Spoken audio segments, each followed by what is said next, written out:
अमर संदेश माया। संत महात्माओं ने हमेशा कहा है कि जो सत्य है वो कभी नहीं बदलता और जो चीज बदल जाती है वह माया का एक रूप है। कहते हैं परिवर्तन संसार का नियम है, इसलिए यह संसार भी माया का एक रूप है। यह देखने में चाहे सच्चा स्थायी प्रतीत भले होता है, मगर वास्तव में इसकी कोई असलियत नहीं। उस अविनाशी प्रभु और उसके परम धाम सतलोक के बिना बाकी सब कुछ क्षणभंगुर नाशवान। मनुष्य शरीर ये भी नाशवान। कवि साहब ने लिखा कि पानी केरा बुदबुदा असमानस की जात, देखत ही चुप जाए ज्यों तारा। इस पर कभी गुमान नहीं करना चाहिए, इस पर इतना भरोसा नहीं करना चाहिए कि यह समय जो कीमती है उसको बर्बाद कर दे। समझाते हैं कि दरिया में उठ रहे बुलबुले को देखने में वह सत्य प्रतीत होता है, लेकिन उसका अस्तित्व पल भर के लिए होता है। धुएं या बादल में से बने हुए पहाड़ जो आसमान में दिखाई देते हैं वो देखने में अस्थायी होते हैं, जबकि वह स्वप्न के समान है।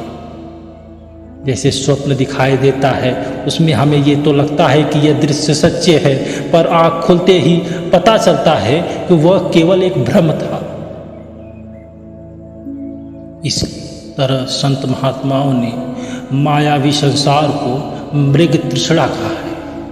मृग तृष्णा सत्य होने का भ्रम पैदा करती है, लेकिन इसकी असलियत कुछ नहीं होती।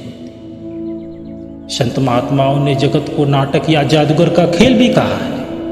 जब तक नाटक या खेल चलता है यह सुंदर, आकर्षक और सत्य लगता है, लेकिन नाटक या खेल की अपनी एक सीमा होती है जिस पर वह जाके समाप्त होता है, कुछ नहीं बचता।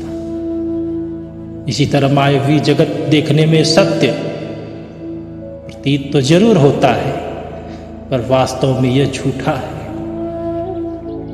एक दृष्टांत आता है कि एक महात्मा का कथन है कि साधो आवे जावे सो माया, यानी जो कुछ बनता और नष्ट होता है सब माया का खेल। माया जगत रूपी लीला का एक जरूरी अंग है। प्रभु से हुक्म से पैदा हुई और उस हुक्म के अनुसार ही काम करती है यह माया। यह इस आवागमन के खेल का अभिन्न अंग माया है। ग्रंथ शास्त्र माया की व्याख्या से भरे पड़े हैं। इनमें माया की दो शक्तियों के बारे में अत्यधिक चर्चा की गई। पहली आवरणमय शक्ति जो वस्तु के वास्तविक रूप पर पर्दा डाल देती, और दूसरी विक्षेपण शक्ति जो सत्य के असत्य और असत्य के सत्य होने का भ्रम पैदा करती।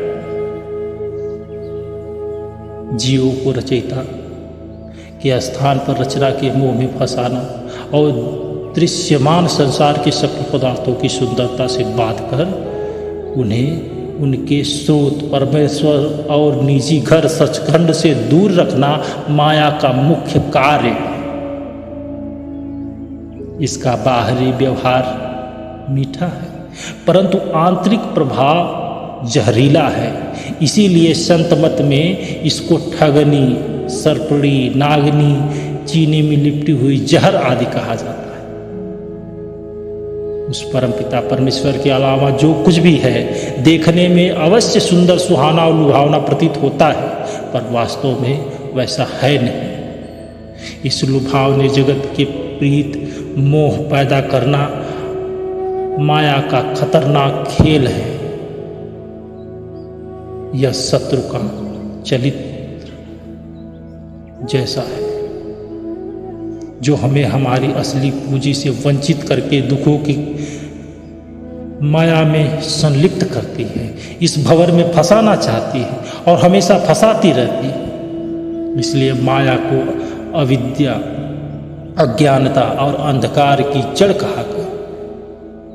जीव को बार बार इस भयंकर प्रभाव से सावधान किसने किया? हमेशा संत महात्माओं ने किया। महात्मा हमेशा उपदेश करते हैं कि माया आशा तृष्णा के प्रबल छल से निर्बल जीवों को बहा ले जाती है। यह नागिन के समान है जो सबसे अधिक उन्हें डरती है जो इसकी पूजा करती है। माया के प्रसंग में सबसे अधिक ध्यान देने वाली बात यह है कि संत महात्माओं ने संत सतगुरु द्वारा दिए जाने वाले सच्चे नाम के सिवा बाकी हर प्रकार की पूजा या भक्ति को माया जाल में शामिल कर दिया। संत सतगुरु की बताई हुई युक्ति के अनुसार अपनी सूरत को अंदर उस नाम ध्वनि से जोड़ना, नाम के प्रकाश में लीन करने के अलावा बाकी हर तरह की हर प्रकार की पूजा या भक्ति माया का छल है। जप, तप, पूजा पाठ, दान, पुण्य, तीर्थ, व्रत आदि हर प्रकार की भक्ति का फल जरूर मिलता है, पर उस फल को भोगने के लिए माया मृत्यु लोक या देवलोक में कैद रखती है। सूरत को अंदर में सच्चे नाम में लीन करने के लिए बिना जीव के आवागमन तोड़ने से मुक्ति नहीं मिल सकती। त्रिलोकी तक की सारी रचना माया से प्रभावित है, उसी से बनी हुई है, उसी के अधीन है। चौथे पद यानी सचखंड में विराजमान सत्पुरुष से लीव जोड़ने वाले बिरले गुरुमुखी मोह माया का जाल तोड़ सकते हैं।